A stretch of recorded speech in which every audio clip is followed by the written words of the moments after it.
আলোচনা করেন, কথা বলেন, দাবি দাওয়া করেন, কিন্তু এমন সমস্ত এজেন্ডা উত্থাপন করবেন না যাতে অভ্যুত্থানের শক্তিগুলোর মধ্যে যাতে একটা বৈরী, যাতে একটা সম্পর্ক তৈরি হয়। রাজনীতির মধ্যে প্রতিযোগিতা থাকবে, ভালো কথা। বিভিন্ন রাজনীতি নিয়ে, কর্মসূচি নিয়ে আমরা আলাপ আলোচনা করব। প্রত্যেকে যার যার কর্মসূচি বলবেন, এজেন্ডা বলবেন, সুস্থ রাজনৈতিক প্রতিযোগিতা করবেন।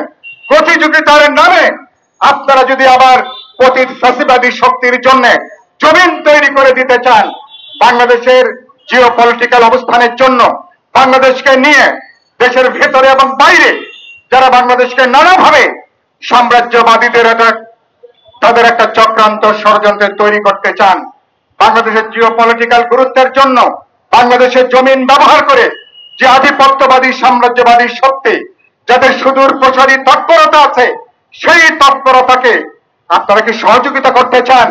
নির্বাচন যদি না হয়, নির্বাচন যদি আজকে নষ্ট হয়ে যায়, তাহলে আমাদের মধ্যে আরো বিভক্তি বাড়বে, হানাহানি বাড়বে, সন্দেহ অবিশ্বাসের জায়গাটা তৈরি হবে, এবং সেই ক্ষেত্রে আমরা দেশের ভেতরে এবং বহির্বিশ্বে আমাদের অভ্যুত্থানের বিরুদ্ধে যারা বেপরোয়াভাবে তৎপর, তারা কিন্তু এই সুযোগটা গ্রহণ করবে।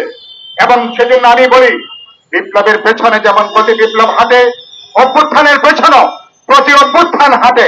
মেহরবানি করে এরকম কোন দায়িত্বহীন বক্তব্য দেবেন না, এরকম কোন এজেন্ডা উত্থাপন করবেন না যেটা বাস্তবে আমাদের দেশকে আরো বিপর্যস্ত করবে।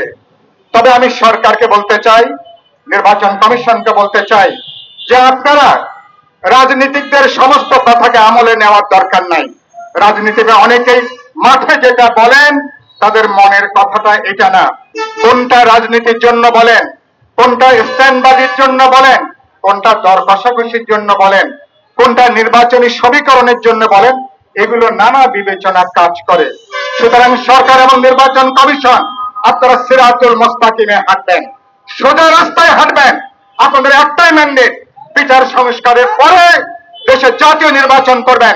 জাতীয় নির্বাচনের মধ্য দিয়ে নির্বাচিত জনপ্রতিনিধিদের হাতে ক্ষমতা হস্তান্তর করবেন। তাহলে শত সমালোচনার পরেও এই সরকারকে নিশ্চয়ই আমি A+ দিতে আমি দ্বিধা করব না। নির্বাচন কমিশন গতকাল